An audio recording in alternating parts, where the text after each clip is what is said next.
July 17th, 2014. From El Cajon, California, this is episode 52 of You Can Bet on That. Hi, everybody. Welcome to You Can Bet on That, a podcast for the recreational gambler. My name is Mark Duvall, and sitting next to me is Dr. Mike. Hello. How you feeling, Dr. Mike? Well, I'm loopy. He's had a rough 3 weeks now? This is the 17th day. Geez, remember in the last episode you were talking about how bad your back was, too. It's still been very rough. bad. Yikes. Except now I'm on constant Percocet and Valium. Good. Well, this should make for a good episode then. Right. I mean, my head is just spinning. Great. All right. Well, I'll try to keep you on track. Yeah. You had to help me play craps. I know. When we the were other night, I kept forgetting to make bets and things. That's true. Oh my God. I kept an eye on you. I kept a close eye. Oh, Mike, don't you need a 3-way 7? Get that out there. Right. Hey, your pass line bet, get it out there.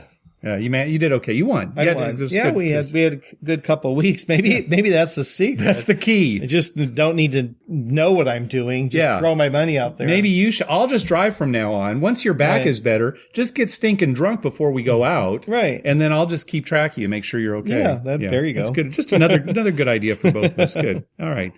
All right, in the news, let's jump to the news. So the Lion's Share machine, let's talk about that for listeners who may not know. But the Lion's Share machine is a slot machine at the MGM Grand in Las Vegas that has been there since the place opened in the 90s. Yeah. It used to be a bank of machines, just 3 real machines called Lion's Share, and it had a progressive jackpot. Well, the jackpot never hit. And so the story was they had to keep at least one machine from that bank of machines on the casino floor until the jackpot eventually hits. Right. So it's coming up on 20 years now probably that this machine left over from a bank of machines is still on the floor at the MGM Grand. Oh, it's due. It's due, baby. To The jackpot is now around $2.3 million. Wow. And, it's gotten kind of a mythological following behind it. So the story was that the machine had to stay out there till the jackpot hit. Well, ABC News ran an article about the machine recently, and Justin Andrews, who's the executive director of slot operations at MGM Grand, he said, I could move this jackpot to equal or lesser denomination game, but I wouldn't do that because of the game's following in history. So this is kind of news to some of us in that it's not the actual machine that has to stay on the floor. It's just the jackpot has to be available for somebody to win. Exactly. So he could potentially move it somewhere, but hasn't because, people enjoy it. Well, it's a huge draw, right? Yeah. Well, especially now, when I played, have you ever played it? I haven't played it. We went by it and looked at it. I've played it twice, and both times I just walked up to it. Nobody was playing. Really? But a little while ago, it was about a year ago, something like that, the Wall Street Journal ran an article on it. Uh-huh. And so now suddenly it hit the mainstream media. And so now many more people know about it. And my understanding, I haven't walked by it for a while, but my understanding now is that there's a line to wait to play it. And that it's very hard to get on the machine now. Hey, why would you wait in line to play that? It is kind of silly. It's like any other kind of, you were joking about how it's due. And of course, there's no such thing as a due slot machine, right? Well, the thing is you wait in line, right? So you're standing there doing nothing. You're waiting in line. The guy before you hits it. You'd feel terrible. Yeah. Right. Number 1. Number 2, the guy doesn't hit it. Your turn finally comes. You go through $300. You don't hit it. You walk away and think I wasted all that time. I mean, it's kind of a no-win situation. Now, if I was walking by and it's empty, I'd sit down and play my $100 in there. Yeah. But I'm not going to stand in line. Yeah. I won't be standing in line to play anymore. I will say, luckily, the 2 times that I played, I took it for about $150. So I'm ahead for Lion's Share. Sure, I think I'll just, even if I see it open, I don't think I'll play it. I'll just say that I'm ahead for Lion's Share for just my whole life. Just walk by and tell the people in line, I wanted that machine. It's hot. That's a good machine. So anyway, the machine is still there. If you want to see it, you can always just ask one of the slot attendants there. They know exactly where it is. And it's an old style machine. It will take your money, but it's so old that it doesn't have ticket out, or it won't even pay in coins or like dollar, right? It's a dollar machine, won't pay in dollar tokens. So when you want to cash out, you have to hit a button on the machine and have somebody come and hand pay you. Wow. No matter how much is on the machine. right? If you've got $5 on the machine, you want to cash out, you've got to wait for a hand pay. You're down to like, 80 cents or some ridiculous amount. If it was a penny machine, you got to call somebody over and they got to pay you. Yeah. See, you are loopy. Because why would you even say 80 cents? Now you're saying if it were a penny machine, we're talking about a specific dollar machine. I have cashed out on penny machines for weird amounts. Sure. Like 21 cents. Yes. No, this is a dollar machine. So you could get it to, what's the max play on that? At three coins. Yeah. So you could get it to $2 or $1. Well, you could get it down to $1 depending on what the payouts are. And you probably wouldn't cash out. You just play the rest of it. So anyway, Lion's Share machine doesn't have to stay out there, but they are now deliberately keeping it out there. There was a it was a roulette dealer at the Meadows Casino in Pennsylvania who has been arrested and is now going to stand trial for helping patrons win at roulette. Mm-hmm. So exactly how did he do this? Helped him win. All right. So, all right. I'm psychic. The next number's 12 red. Right. And 12 red came up, so they arrested him. Exactly. He announced he was psychic. That was his mistake. Yeah, exactly. If he had just said, I'm guessing, that'd be the thing. But the fact that he announced he was a psychic, now they can actually prove that he was cheating and arrest him and they have a case. Okay. I don't think that's it, but tell me what he did. All right. Here's what happened. He was apparently telling players, okay, I'm going to aim for the 4. Okay, so when I spin the ball, I'm going to aim for the 4 on the roulette wheel. Okay. So he told people to bet on the 4 and the numbers that, are close to the 4 on the wheel. It's like 16, 23, 33, 35. That's around 4 that he's going to, aim for the 4, but he might not get the 4 exactly. So, bet the 4, but also bet the numbers that are close to the 4 on the wheel. He might miss and get one of the other 38 choices, right? Exactly. So he was telling patrons about this, and apparently they caught him. There was they had an informant in there that, he was telling. Right. And so, apparently there were some patrons who won a few $100s at his table. By betting on the 4. And those numbers. So he was arrested. Wow. So what do you think of this? I think it's crazy. I mean, unless he's like, okay, I'm going to put it in the 4 and he just drops it in the 4. See, I'm not saying that nobody is capable of, maybe spinning a ball with enough practice and getting it to fall within a certain place of roulette wheel. Right. I don't think this guy is one of those guys. Right. It's just my guess, especially if he's just telling strangers, just wanting to help people out. Yeah. Oh yeah, here's what you got to do.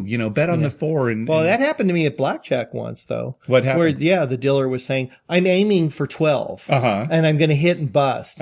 So up your bet. What happened? I'm aiming for 12. They got 21. Wow. Yeah. So it didn't work. It didn't work. Okay. So they weren't arrested. They weren't arrested. They actually They were fine. They were aiming for a bust. They got a bonus in their paycheck is what they got for making you believe that, you were shooting for 12. Now, who would believe that, though? Seriously. This seems like just such a waste to me because, there's definitely cheating going on out there, right? And I don't look at this as a case of cheating necessarily. Now, you read these articles in the media, you never know how much information you're actually getting. Right. But again, I'm guessing, if this guy really had the ability to hit a certain place on the roulette wheel, you think that he would have, some friends work in cahoots with him. That's a very common way of cheating, right? Right. Yeah. Why would you tell anybody? You would just have your friends come over and always bet near the 4, right? Exactly. Right. And split it with them later. Yeah. I mean, kind of mix it up. You wouldn't be just, hey, you want some advice? Yeah. Bet on the 4. I'm aiming for the 4 every time.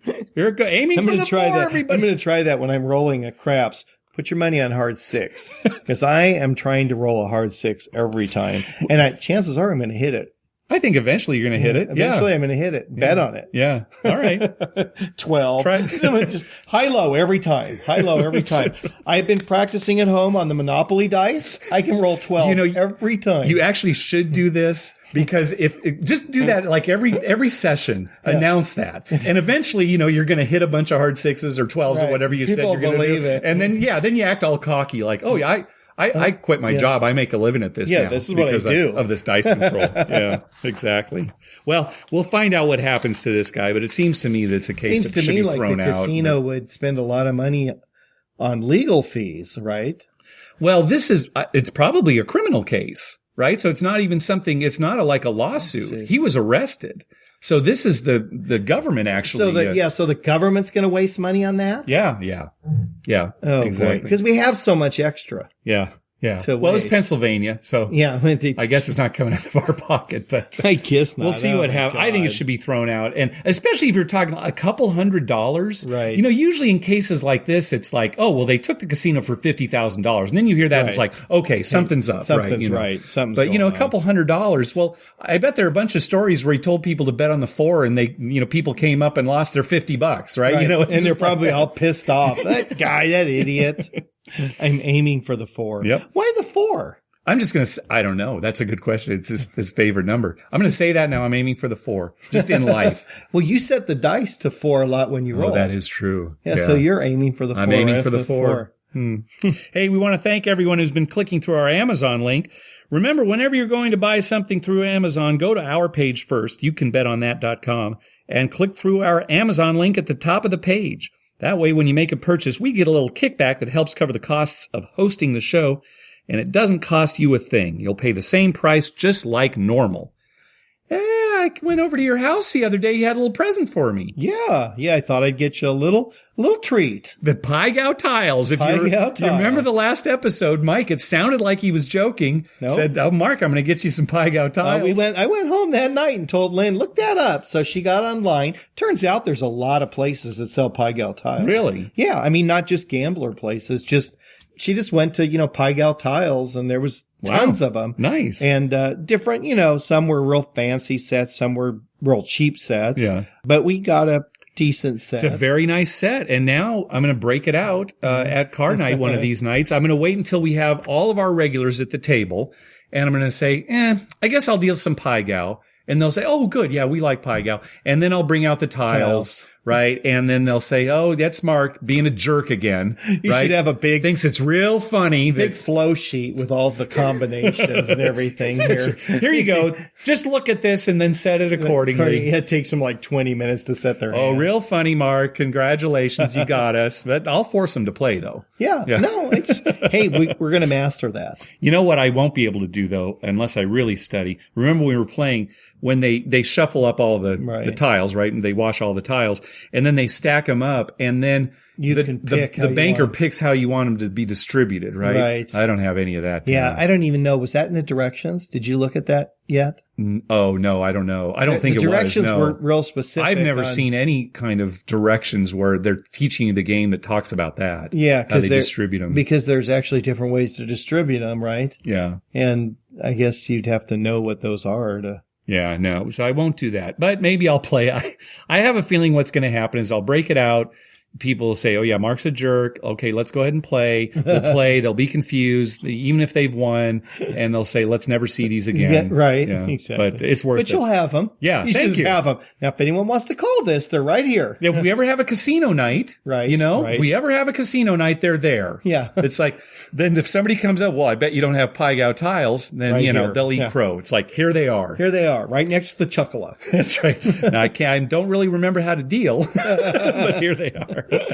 It's funny because when you and I go out, it's funny because when we socialize, so much of our socializing takes place at the casino, right? Because we go every week and we go up there and we don't really see each other outside of the casino that much. Well, yeah, not too often. Not too often. So our socializing, a lot of times we're talking about gambling. Right. So it's funny when we're in a setting that's not gambling related. Yeah. You and I still kind of want to talk about gambling. It works great like, when you have a host a podcast or you're at the casino, but when you're out in the public. It's like your wife. What was she saying about you always want to talk about gambling? She wants to talk about the animal shelter where she volunteers. Right. And so you have to find some topic that isn't that. Right. We try to find new topics. We haven't found anything really yet. That interests both of you. Yeah. Well, what got me thinking about it is my sister got married this last weekend and you were at the wedding. Right. And we were sitting at the same table And, we were telling some of the people at the table about our podcast and what have you, They were But asking. of course, the conversation would change to, different things, current events and food and what have you. Well, anyway, during the toasting segment, there was a microphone that was going around to different tables and people would, get on the microphone and start talking. And, so I said a few things. I didn't say anything about gambling, but, I said a few things. Well, eventually the microphone got over to my cousin. And she started talking about how, she remembers when Sue was a baby and, my sister was a baby and she started funny things talking like that. about funny stuff she did when she was a kid. Yeah, right. And then she got up to her and Sue going to Vegas. Right. And so she says, this is my cousin talking about my sister. Oh, yeah. And I'll remember we were in Vegas and she was trying to teach us craps. And so immediately Mike and I broke into applause. Yeah. Big loud applause. Like, real fast, like, yay, crabs. And I don't know what the people at the wedding thought or what my cousin thought. Like, why are they clapping all of a sudden? But as soon as she mentioned crabs, here's you and I are, clear across the other side of the room. Just, oh, yes, crabs. Excellent. This is a great wedding. Yeah. People are probably like, what the hell's their problem? And my wife says, I can't take him anywhere. So that's you and me out in public, right? Just, no matter what the occasion, ruining each other, ruining our family's wedding. Yeah, Sue's probably waiting for one of my daughters to get married someday to tell some embarrassing story about me. All right, back to the news. Let's see so California Chrome, the almost Triple Crown winner, got a lot of attention. Everybody was kind of rooting for him, and then there was kind of some ugliness afterwards, right? Steve Coburn, who's one of the owners, was real bitter after the Belmont Stakes and was saying some kind of crummy things about how, was he drunk at all? I don't know. But I don't think he was, because the next morning he didn't back down. It wasn't until a little while later, right? And, he was saying stuff like, for the Triple Crown, it should be the same horses running each race, which to me is absolutely wrong, right? The whole point of winning the Triple Crown is that you're able to do it at different lengths against horses who are better at that length, at that particular length, right? Right. You're proving that you can run any length and beat any horse at anything. Yeah, right. I mean, so there's a little more ugliness out here by us. We have a great racetrack called the Del Mar racetrack by us here that actually opens today. Thursday. Thursday is opening day. Opening day. And they wanted to have California Chrome make an appearance. Now, the story's a little muddled because the press has been reporting certain things and then the two parties have been saying other things. So it's not really clear what's going on. But apparently the owners asked Del Mar to pay $50,000 for California Chrome to make an appearance. Yeah, an appearance fee. An appearance, right? Not a race. Not running a race. No, just to show up. Yeah. Which is not uncommon. No, it's not uncommon. Because Tiger Woods goes and plays in that golf tournament in Dubai every year because they give him $1 million to show up. Yeah. Now, if he wins the tournament, he still gets money and stuff. But if he just shows up, he gets $1 million. Yeah. Because he's a draw. Yeah, exactly. Right. And California Chrome would certainly be a draw here at Del Mar. Sure, it'd be a sellout that day. Well, the owners were asking for $50,000, and apparently Del Mar said, no, that's too much. Yeah. Now, I don't know if that really happened or not. There was some press that got in the middle of it, and so maybe some things were muddled. It seems like a lot. It does seem like a lot. Maybe it is more. Show up. It is probably more than normal. Right. But it's been a long time since we've had a horse whose name is pretty familiar to even the general public. Right. When it was going for the Triple Crown. Most of the time at Del Mar, a horse will win a race, win a stakes race or something, and then later become famous. Yeah. And people say, oh, remember when he raced at Del Mar? That's right, yeah. That's happened quite a bit. So as of right now, they're kind of at an impasse. It looks like California Chrome is not coming here, at least this season. Yeah. So we'll see. It's too bad that it kind of got down to this. And, if I was the owners, though, I would want to take the horse to different tracks. I guess. Just, for the publicity and, I don't know. I'm sure it is very expensive and difficult to ship a horse and, everything involved with it. But hopefully they'll get this worked out. Well, they're going to get it all back in stud fees later. Oh, of course. I mean, that's where horses make their real money. Do you think Del Mar would make their $50,000 back just on the number of people, coming that day and wagering? Yeah, boy, they would get a huge crowd. I think so. But they get big crowds anyway. Yeah. They have pretty big crowds unless they put him on a day like a midweek That's day. what I'm thinking. Don't do it on a weekend when you're going to get people there anyway. Do it on like a Thursday. Do it on a Wednesday or a something. Thursday when they don't typically have a huge crowd. Yeah. And then they'd get a big crowd that day. Yeah, they might make their money back. Yeah. Probably make their money back in beer. $50,000 worth of beer. Well, yeah. I mean, you get enough people, right? It's hot. Yeah. It's summertime.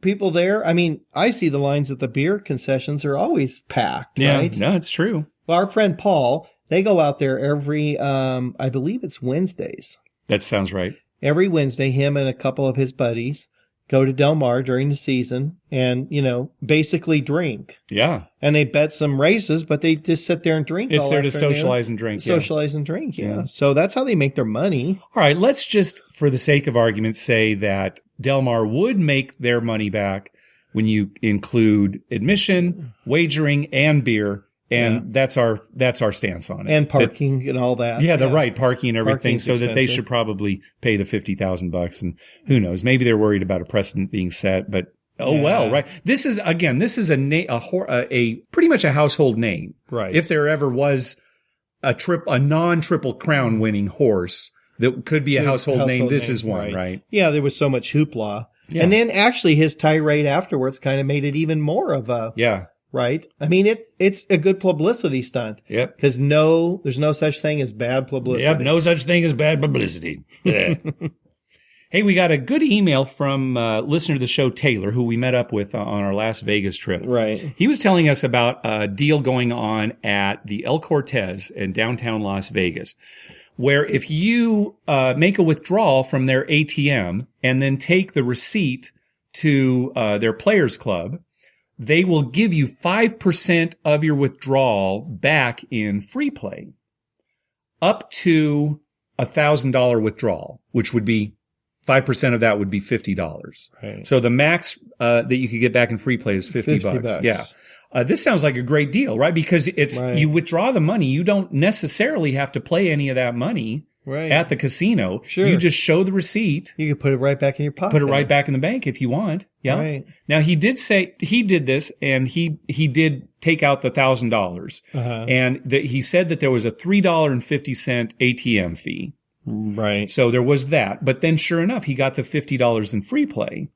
And if he takes that to video poker and returns himself like say $45 to $46, minus his it's free money. He's got $40 free bucks. Yep, that's an advantage play, my friend. Yeah, that's $10 on each hard way. Yeah, exactly. One of them hits, you parlay to 100, you hit it, $900. All right, I think the advantage plays out the window now all of a sudden. But he was asking about out of town players. Said it was no problem if you're an out of town player, you can do this once a month. Oh, once a month. Once a month. Okay. So it's not like you go back there like every day and just keep doing it. Well, every hour. Huh? You mean another 1,000. But once a month, he did say for higher tier level players, and I'm not familiar with the Players Club at El Cortez, but if you are one of the higher tiers, apparently you can do it maybe up to 3 times a month. Oh, okay. So it depends. But at least for sure, again, 5% back on your ATM withdrawal, up to $50, which would mean a $1,000 I withdrawal. wish Harris Rincon had that. Oh, I know. That'd be sweet. We've got to do this, though, because when we go out in October, we're probably going to be staying downtown. Right, yeah. So we'll definitely, hopefully it'll still be going on. Right. Each of us take advantage of it. Sure. And the El Cortez is such a great place. I haven't been in. When's the last time you were at the El Cortez? A long time. Long time for me, too. I remember it was beat up. I mean, it was in really bad shape. Yeah, I wonder what it looks like now. I think it's still pretty much a sawdust joint, very popular with locals. But there are a lot of people who still like going to it for the character. Anyway, Taylor, thanks for that great tip. Well, speaking of casinos that are kind of crummy, it was just announced this last week that Trump Plaza, it looks like Trump Plaza is going to be closing. So first the Showboat. Yeah, the Showboat announced they're going to be closing. In Atlantic City. Yeah. I almost said Salt Lake City. Yeah. But Atlantic City. that's the Percocet talking. Yeah, okay. The Showboat and now Trump Plaza. Yeah, and Revel too is saying, "Hey, look, if we may have to shut our doors too, right? Wow. I mean, it's just going that That's badly." a huge casino to shut down. Oh, well, talk about a disaster, right? I mean, that was an expensive. People were talking about how that was going to revitalize Atlantic City. Right. Is that the end of Atlantic City, do you think? I don't know. I mean, this is big because people are going to lose their jobs. Right. And I mean, obviously Atlantic City hurt. We had such a good time when we were there. It's really a shame. Yeah. But I will say this, the Showboat, I really liked. That was the one that was kind of big and open. Right. And I love that place. Well, I we really won did. there too. And or I won. You won. You lost because you were playing poker. I was playing that goofy carnival game, and I had a good time. But I had a great time there, even though I lost. But my brother and I won, and we liked the craps. It was. But I'll tell you, They had purple felt. Oh, really? Yeah, I like love when that. the felt is different from green. Yeah, I like the purple felt. But I'll tell you, Trump Plaza, that was a dump. That was a dump. That was dumpy. Yeah, and although I enjoyed playing there too, because the crew at the craps table was great. Oh my gosh, that was a dumpy place. So yeah, now does Trump own any of that? Trump is not involved with Trump Plaza anymore. Yeah, no. just his name. Yeah, right? yeah. So what about Taj Mahal? Is he still involved in that? No. Well, my understanding is he owns stock in both of them still, but he's not like the owner. Principal owner. Right, Yeah. Exactly. So, I mean, this is pretty bad news. A lot. I heard it's going to be between the two of them, it's going to be like close to 25% of the workforce, a casino hotel workforce. Yeah. Really? Yeah. So that might be, maybe that's high. Maybe I was looking, maybe that it would be if Revel also closed. I can't remember what I was looking at. Yeah, that sounds more like if But Revel still, closed. oh my gosh. Yeah. Atlantic City's hurting. And we know why, right? It's the availability of all the other casinos, Now I hate to say it because we do go to Harrah's, Southern California Harrah's. Those local Indian casinos have taken a lot away. I'm sure they've taken a lot away from Vegas as well, even though Vegas still has that trip, like, Vegas, baby, let's go to Vegas.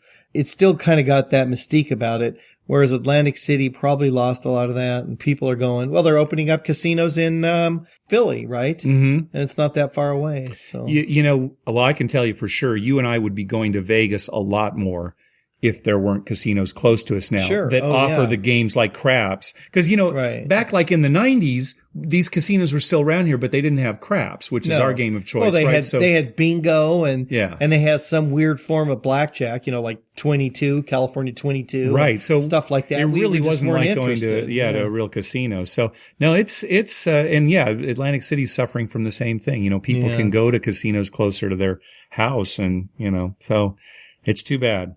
So maybe you've seen this. Maybe some of the listeners have seen this. This is kind of funny.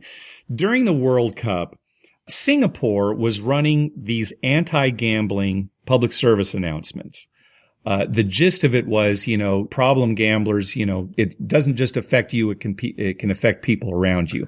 Right. And, I guess there's a lot of problem gamblers in Singapore. I don't know. Maybe. I imagine. It could be. And, problem gambling is always an issue. We don't talk much about it on the show because we all know there's some people who have problem gambling. It is an issue. But apparently this public service announcement, it showed these kids sitting around talking about who they thought was going to win the World Cup. Right. And so these kids are talking, oh, yeah, Brazil's going to win. They're the best. No, Argentina's going to win. Yeah. And then the camera goes to this kid that looks really sad. And he says, oh, I hope Germany wins. And the kids say, why? Because my dad bet all of my savings on Germany. And, so then it ends with, gambling doesn't just affect you, it affects people around you. So now Germany ends up winning the World Cup. And so now people are like, hey, kid, you're set for life. Yeah, if your dad put all of your savings on Germany, you're in great shape. Now, why on earth would you use specific teams, specific countries in the ad? Right. Well, what's funny is Germany wasn't that big an underdog. No, right? Say Ivory Coast or something if you're going to use or United States. I mean, they were 250 to 1, right? True, but there was like Iran was 4,000 to 1, right? Oh, I put all my money on Iran. Well, yeah, that might not be, but Germany wasn't that bad. No. So anyway, Germany, I mean, some people pick Germany to win the whole thing. Right. Well, they were like fourth favorite. Yeah. Why would you put that in the ad? Just say, oh boy, I'm worried about who wins the World Cup because my dad bet all this money, right? Why did they single out Germany? Yeah. So they did that. Now they're kind of backtracking and there have been some print ads now where it shows one kid saying to the kid whose dad bet all the money, "Oh, your dad's team won. Did you get your savings back?" And the other kid says, "No, Dad never stops. He wants to bet one more time." Yeah. So they're trying, we understand the point they're trying to make, but now here they're saying, "Oh, your dad's team won." Yeah. It's kind of an embarrassment for them. Well, it's kind of weird that it's even weird that they would use the World Cup. Because I know there's a lot of betting on the World Cup, and some countries in particular, there is a lot of betting. But I mean, it'd be more likely that it'd be something like the lottery. No, but Mike, there is a lot of betting on the World Cup outside of the U.S. A lot. And it sort of blows my mind too, because people are betting with their hearts instead of their heads. Why on earth would you bet on soccer? Right. I mean, the thing, especially like on a single match. Right. Because, it's so low scoring. It's anything can happen, right? Right. And most games are 1-0 or they're penalty kicks or something. And when you have a low scoring game, when you have a game that's low, anything can happen. Yeah. One weird little bounce, right? And somebody scores or a referee calls a penalty at a critical time, right? I mean, of course. And I think me and Mike have talked about this before. I remember hearing from a sports bettor once, supposedly somebody who made a living at sports betting, saying that really what he bet on was basketball because there's so many points scored. And, if the if the ball, there's a turnover or the ball bounces a strange way, well, it might make a difference of 2 or 3 points. Right. Compared to like soccer where, it could be the whole game or even football, a bad bounce and the guy runs it back for a touchdown, right? That can be devastating. But with basketball, if you really follow the game, and this is kind of borne out too when you look at the teams that have winning records, they're not having winning records like you'd see in baseball, where maybe they won like 60% of their game. The really good teams, they're winning like 75% of their games, right? At least, at least. Some of them go a whole season, they have 13 losses, right? Yeah, so we're making generalizations here. We're certainly not sports betting experts, but it seems to me, basketball, that's a safer thing to do. Soccer, why would you do it? But again, most popular sport in the world, of course, that's what people want to bet on, right? Because they're really rooting for their teams, or they follow we've said this before. That's why I'm not a sports bettor. I make a sports bet every once in a while for fun. Yeah, but for 2 reasons. Number one, I almost always bet with my heart. Sure.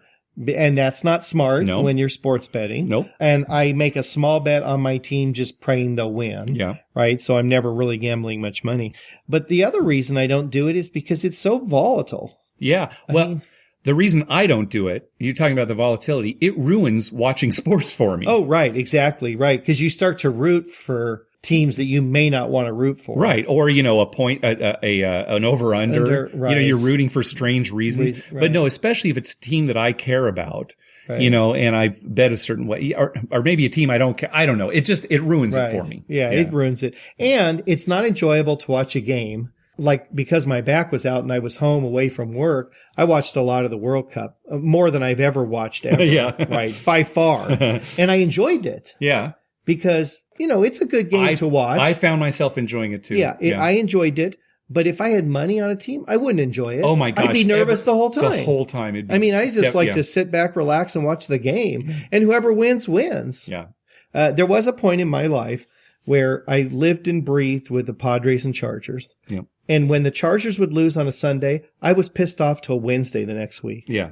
I'd go to work mad. Yeah. It'd be like Thursday before I could smile. I'd be so mad at some call or something happened. And as I got older, I realized that is so stupid. Yeah. Just enjoy the game. And when it ends, it ends. Win or lose. And I just go on with my life. You have to take that attitude when you're a San Diego sports fan. Right. Well, it does help being in San Diego to have that attitude. Yeah. No. But with craps, we lose and we don't frustrate over it too much. Yeah, we go home and, we'll get them next week. All right. So we want to let everybody know that our next episode will definitely be late.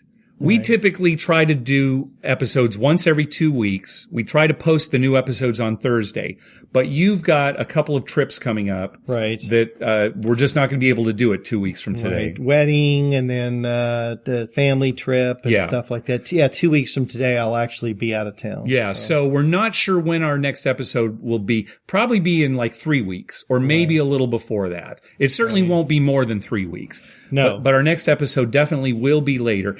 And one of the trips you're going on, and we've talked about this, is that you're going to Mesquite, Nevada this weekend. This weekend. Right? Right. For a wedding. Stopping in Vegas Friday. So good. Okay. Stopping in Vegas on Friday, the July 18th. Right? Yeah. Okay. Be there most of Friday. May stay overnight there and then drive on to Mesquite Saturday for the wedding. Okay. So you're going to be in Mesquite all day Saturday, but you're going to be attending a wedding. Right. Okay. Right. And then back maybe to Vegas Sunday, just real briefly on the way home. All right. So I'll be tweeting on your behalf as far as where you're doing, what you're doing, where you're at, that kind of thing. Right. I can't imagine that any of our listeners would be in the Mesquite area and might want to meet up with you. But if you're there, Dr. Mike's going to be there on Saturday. I wish I could remember the name of the casino that the wedding's in, but I'll tweet it again once you're there. Yeah. Once we're there, I'll know. But right now, I can't even remember. All right. But you'll have a good time. So you're stopping in Vegas. Yeah. On the Friday, you're going to be in Mesquite on the Saturday, and then you're going to stop in Vegas on the way back on Sunday, probably for a little bit, maybe. For just a few hours. Yeah. Okay. Yeah. Okay. They're only an hour and a half apart. So it's like driving from here to Rincon, right? Yeah, it's true. It's true. All right. Well, Dr. Mike's in Mesquite this weekend. So if you want to meet up with him. Beautiful Mesquite. My brother's like, Mesquite? I've driven through there. It's like, is that a casino? It says casino, but it looks just like a building. Is it really a casino? That's the way he described it when he drove through. Yeah, it's not much. I mean, they do have a big golf course and, you know, it's just a little oasis. Yeah, little oasis. Little gambling oasis. I just hope the place has more than one craps table. Yeah, good luck. See what I mean, two I would love. Yeah. But I got a feeling it might just be one, and then you're kind of stuck, right? All right. Well, that's going to do it for this episode. Be sure to download our app for your mobile device. You'll get access to all our episodes, quick links to contact us via Twitter, Facebook, email, and our voicemail hotline. And you'll get bonus audio. On the bonus audio for this episode, we talk about eating at a home poker game or a home casino night, and what kind of foods you should serve and what kind of foods you should not serve. With our app, you'll also get TV listings showing all the gambling-related shows coming up within the next 2 weeks. I update those listings every Wednesday using a program I wrote myself to search through all the raw American TV data. The bonus audio and the TV listings are only available on our app. To download it, go to our webpage, youcanbetonThat.com, and on the left-hand side of the page, click on the link that says how to download our app. We have a link for Android devices and another one for iPhones and iPads. We'd love to hear from you. Call our voicemail hotline at 951-292-4377. That's 951-2-WAGERS. 951-2-WAGERS. Or you can email us at youcanbetonThat@gmail.com. Also, follow us on Twitter at YouCanBetOnThat. We always tweet when we're in a casino or on our way to a casino, and we'd love to meet up with you. We haven't tweeted lately, basically because of your back. Right. Yeah, we didn't want to subject our listeners. We didn't know how long we'd be there. Yeah, right. Turns out we played our normal amount of time. Of course we did. Even though I could barely stand. Of course we did. Like us on Facebook at facebook.com/YouCanBetOnThat. And finally, head on over to iTunes and write a review on us. When you do, it helps us get new listeners. All right, Dr. Mike, take us home. All right. Well, I got two things to say. Number one, if you do have back problems and they go out, craps is great therapy. Yeah, you've been great at the craps table. Yeah. Well, you're standing most of the time, which is best on your back. You're not sitting, putting weight on it. Okay. And lifting up those chips surprisingly is therapeutic. He's a doctor. Listen to him. All right. What's number two? Number two is I just pray to God that we're in Mesquite and it's not like, 118 degrees and it's a hellhole. So, I hope to have some good stories when we get back. All right, good. And actually, there are quite a few people from what I hear, going to the wedding who want to learn to play craps. Oh, okay. You're going to be holding court. Yeah, right. And all of my wife's relatives are saying, no, you have to go no matter what, because these people are counting on, they all want to learn craps. So we may dominate a craps table there, which would be fun. I wouldn't be surprised. Yeah. I bet there'll be plenty of room at the craps table. I can't imagine there being regulars. Where would they come from? Yeah, but I don't know. I don't know. Oh, and you need to check on the thermometer too on your drive over, because you're driving over there, right? We're driving, yeah. Check out the thermometer that's in Baker, the tallest thermometer in the world. Actually, we'll be stopping a lot because of my back, probably to get out and walk. So maybe we'll stop there. Okay, good. And check see what the out. progress is. All right. Thanks for listening. Good night.